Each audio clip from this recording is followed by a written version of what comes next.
Está Pablo Marchetti con nosotros, escritor y músico. ¿Cómo estás, Pablo? Bien, muy bien. Gracias muy por bien. estar con nosotros. No, por favor, gracias por la invitación. Bueno, contame, más allá de lo que ya sabemos de lo que significa tu creatividad y seguramente acompañado por un grupo en lo que es la revista Barcelona, pero contame cuál es el contenido, a dónde apunta y qué es lo que querés mostrar en la lectura de Pensamientos Incómodos. Quiero mostrar, en principio lo hago de manera personal, que soy un ser absolutamente contradictorio, que tras determinadas convicciones que parezco tener, que tengo, en realidad las tengo, sobre cómo me gustaría que fuera la sociedad, como una sociedad más justa, igualitaria, todo. Vivo en una sociedad que no es así y vivo en permanente contradicción. Y me parece que a muchos nos pasa esto, ¿no? Y traté de encarar justamente ese tipo de cuestiones, ¿no? Como mis convicciones a veces se van a cualquier lado, justamente por el devenir de la vida, por cómo funcionan las cosas. Y eso también, qué sé yo, me causa gracia. Obviamente me río de eso, ¿no? Porque, ¿qué voy a hacer? ¿Qué voy a hacer?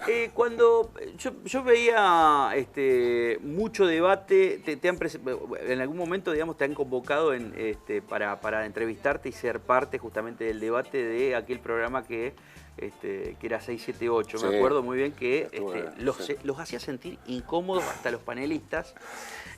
Sos una persona que tiene un humor ácido y una visión crítica realmente que genera decía, tendencia.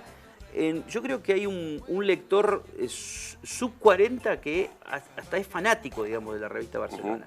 ¿O sos consciente de lo que generás por ahí con las tapas de Barcelona, con el contenido de Barcelona y ya con tu exposición pública, ¿no? No, la verdad que no. O sea, trato de no pensar en eso. Es bastante curioso el asunto porque no es que no pienso en eso y que no me importa nada. Evidentemente, cuando me parece todos quienes nos plantamos frente a una cámara, frente a un micrófono, quienes publicamos algo que escribimos, queremos de alguna manera incidir en nuestro espectador, nuestro lector, y de alguna manera queremos cambiar un poco la mirada de a quien dirigimos eso. Pero en ese sentido sí, lo trato de hacer de la mejor manera posible, de tratar de escribir bien, tratar de hablar bien, tratar de dominar determinadas cuestiones de la mejor manera posible para decirlas de la mejor manera posible. Ahora, ponerme como referente generacional, no sé qué, no, la verdad que no, me la estaría creyendo quizás, mal. O sea, a ver, cuando llegue, no sé, a los 60 años, 70 años, y haya una camada de pibes, digamos, que están estudiando periodismo, o algunos, digamos, de cualquiera de las ramas, sobre todo, que le pique el bichito, digamos, de las ciencias sociales, de estudiar el comportamiento de la sociedad, de decir, a ver, yo quiero esta sociedad, que tengo una posición política crítica, soy progresista, no soy progresista, soy anarquista, digamos, no sé. Sí, eso es lo que creo que lo más me define. ¿Sos anarquista? Soy anarquista. Yo creo que soy... sí, soy anarcoperonista. Esa es la definición, lo que me define a mí. Anarcoperonista. Esa es la ideología curiosa, bastante extraña, un poco contradictoria, vamos a decirlo, pero incómoda. Es así. Me parece que soy ideológicamente, si querés, anarquista, pero sentimentalmente peronista. O sea, me parece que el peronismo, con todo lo que dio también un grado de identificación muy, muy grande y de genialidad y de lugar para burlarse y para reírse de uno mismo, ¿no? Si yo pienso en la obra de Leonardo Fabio o en la obra, o lo que es ahora Peter Capusotto, ¿no? Porque me parece arte peronista 100%. Y está, por un lado, el reivindicar una identidad y por el otro, reírse de esa identidad. Me fascina eso, ¿no? Ahora, Pablo, ¿sos el obsesivo de andar con la libreta o el grabador y decir nota mental, no me tengo que olvidar de escribir tal cosa? ¿O donde te agarra la inspiración, escribís o no te olvidás de escribir y empezás a soltar párrafos y bueno, salen los pensamientos incómodos? ¿Cuál es el método? Escribo bastantes cosas, ideas. Me gusta tomarme el tiempo para ir a un bar y escribir a mano. Libreta, tengo varias libretas. La musa están en los bares. Las musas están en los bares. Sí, o en las pizzerías, las musas, pero no. También. La faina y la musarela. Pero sí, a mí me gusta porque es un lugar donde me siento tranquilo, donde veo gente, pasar el mundo, exacto, no estoy, laburo mucho en mi casa también, pero en mi casa laburo más la edición, digamos, el laburo donde ya está más o menos una idea encarada y ahí me pongo más laburo de obrero, digamos, pero inspiración, la primera inspiración surge mucho en bares y me gusta mucho escribir a mano. Hay como un tiempo ahí, un pulso que para arrancar... No tiene comparación con nada. Nada. ¿Y vas estudiando los personajes que querés poner incómodos? ¿Tenés una intención de incomodar o es una cuestión ya de naturaleza? Me sale, y lo digo, porque la verdad, me o sale sea, realmente incomoda. Hay dos tipos. No te quiero hacer una comparación, no, no sé favor, cómo estás, digamos, cómo es tu relación, pero hay dos personas que incomodaron, por ejemplo, aquel panel, que creo que va a ser parte, digamos, de la historia de los medios de comunicación, lo de 678. Vos, y por el otro lado, Beatriz Sarlo. Sí.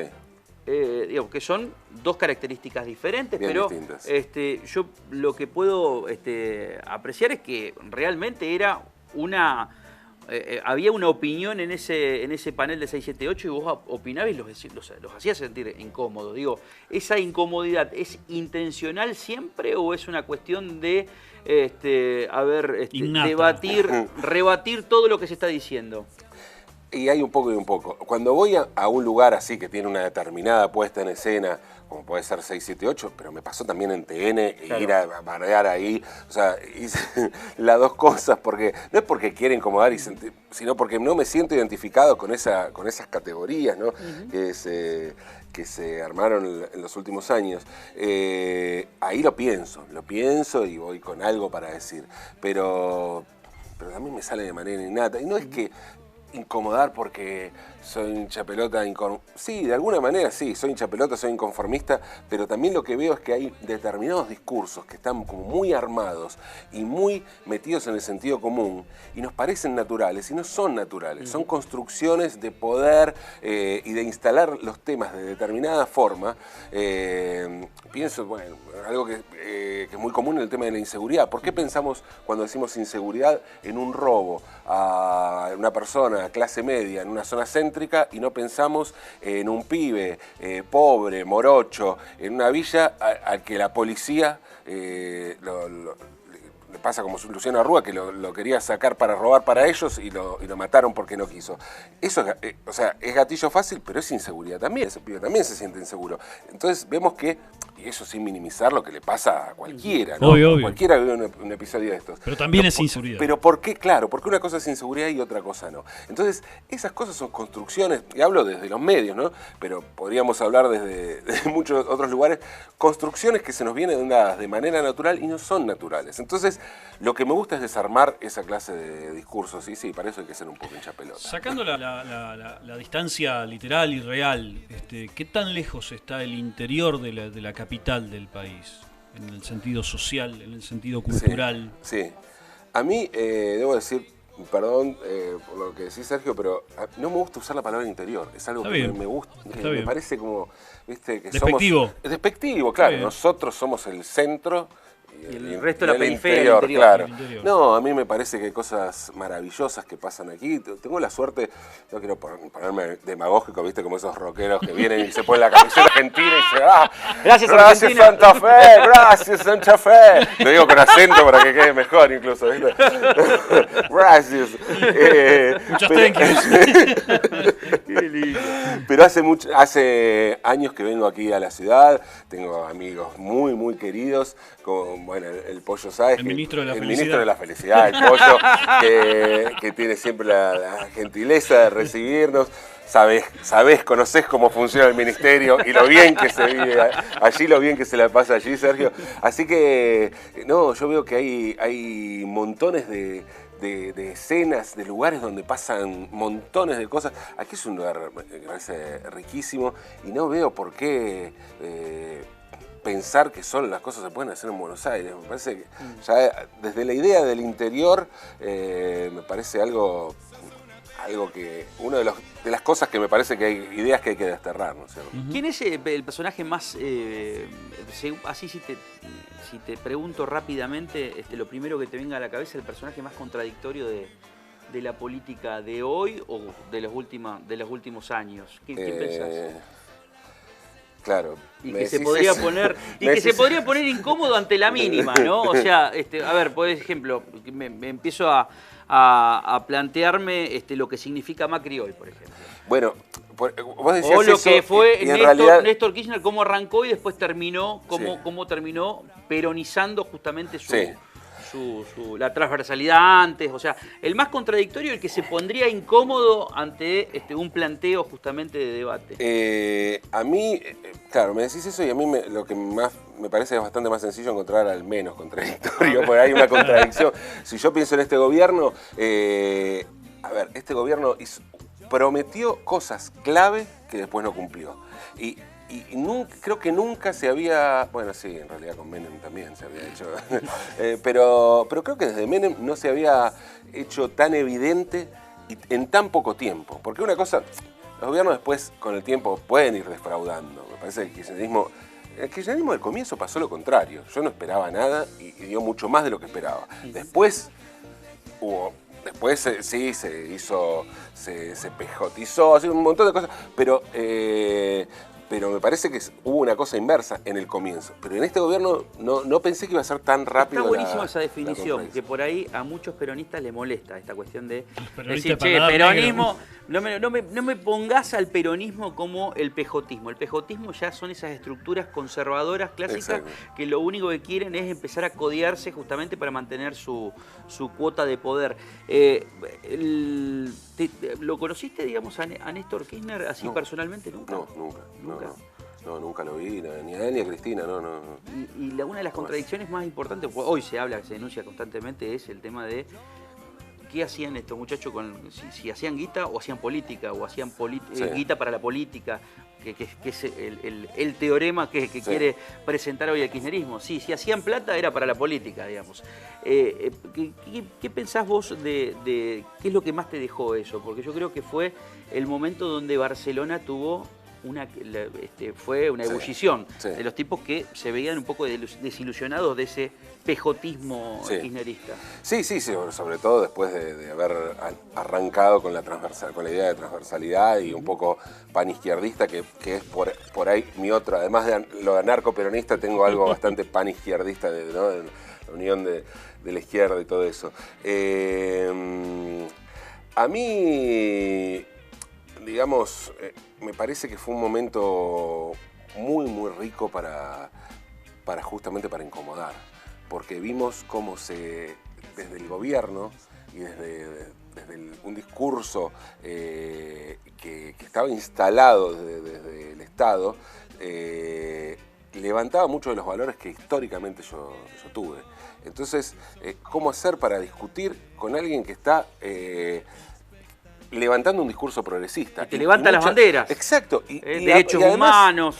Y además, por más que yo creo que hubo cosas muy jodidas que sucedieron, lo que pasó con los derechos humanos, con Sueños Compartidos, Jock Lender, o sea, eso y el abrazo con Milani, como cosas así terribles que sucedieron. Pero tampoco puedo desconocer que hubo gente muy valiosa y que estuvo allí por convicción. O sea, esa liviandad para decir a veces, todos se vendieron. No, me parece que es ridículo. Hay mucha gente muy valiosa que siguió teniendo sus convicciones en el gobierno, estando en el gobierno kirchnerista. Entonces, me parece que esa variedad de cosas, de ver tipos que se enriquecieron de la manera más nauseabunda, y no para hacer política, sino para hacer palacetes, y la convivencia con gente que realmente tiene un discurso o piensa en muchos sentidos parecido a mí, me parece que esa contradicción incomoda y mucho. Va a ser hoy la presentación a las 8 de la noche en Ferrovía, 9 de julio, 31-37, Pensamientos Incómodos. Se los recomendamos, hoy se pueden pegar una vuelta. Va a estar Chiqui González también en la presentación. Sí, invité a la ministra, bueno, digo a la ministra, no invité a la ministra, invité a la Chiqui, porque me parece un personaje apasionante, que a mí me cae pero muy bien, y me parece una mujer muy lúcida. Tuve el placer de charlar varias veces con ella y me pareció que era el personaje para hacerlo. O sea, no es que quise tener una ministra Ah, no, o una es- funcionaria. ¿Qué dice la Chiqui? La Chiqui es la ministra Tal de cual. Innovación y Cultura de esta provincia. Bueno, la última, dale. La última, ¿cómo ves el circuito mediático tradicional y el que está naciendo como para saltar cierto cerco informativo? Me parece a mí, y esto es sumamente personal, que se está pareciendo bastante a los 90, con una estructura sumamente rígida, donde se dan a conocer ciertas noticias que quizás o no son las que quieran escuchar el argentino promedio, y por otro lado hay como un incipiente cerco, circuito, no cerco, circuito que ayuda justamente a saltar eso. ¿Lo ves de la misma forma? Que va acentuándose este circuito alternativo de medios de comunicación. Sí. Hay medios que me, que me generan esperanza. Yo tengo el honor de formar parte de la cooperativa que hace la revista MU, por ejemplo, la que edita, y el sitio lavaca.org, donde creo que ahí se hace muy buen periodismo. Me parece que hay una serie, lo veo sobre todo en revistas, ¿no? En revistas y sitios, Anfibia, pienso en Crisis, veo como hay bastantes medios que están saltando no solo el cerco mediático inmediato que se formó, que es mucho más hegemónico que el que había con el kirchnerismo hoy en favor del gobierno, sino salir de la trampa, esta lógica de donde, bueno, parece que hay una única forma de oponerse a Macri, tiene que ver con seguir, digamos, los postulados kirchneristas. De hecho, me parece como absurdo incluso seguir hoy hablando de kirchnerismo cuando... Pero se utilizan como espejos. Pero se utilizan. Se Sí, necesitan. yo creo que se necesitan. Yo creo que al gobierno le conviene y mucho fomentar esto. Mantener la idea todavía. Y sí, claro. Y yo sí, creo que sí. el kirchnerismo también. Yo creo que le conviene justamente seguir polarizando, digamos, que no entre nadie por el medio, que no se meta nadie por el medio. Más allá de que puede, hoy creo que el que está capitalizando toda esa cuestión de polarización que vivimos el año pasado, es Massa con el termómetro de las encuestas, digamos. O sea, Massa va. Pero yo creo que Massa es el tipo, digamos, que está capitalizando estas cuestiones. Y con Vicky, ¿cómo se lleva, digamos, una pareja de donde tienen una exposición pública tan grande ambos? Mira, hay dos formas de llevar esto. O entender en dónde está parado cada uno y entender que son lugares muy distintos, que pensamos muy distintos. Si bien estructuralmente pensamos lo mismo, la forma en que nos movemos en nuestros medios es muy distinta. Entender eso y aprender de la otra persona, complementarnos, o si no, es putearnos, ¿No te gustaría ser putearnos, parte de putearnos de la comunidad política? ¿No te gustaría? Ni un pedo. Ni en pedo. Ni un pedo. No, porque no tengo esa lógica.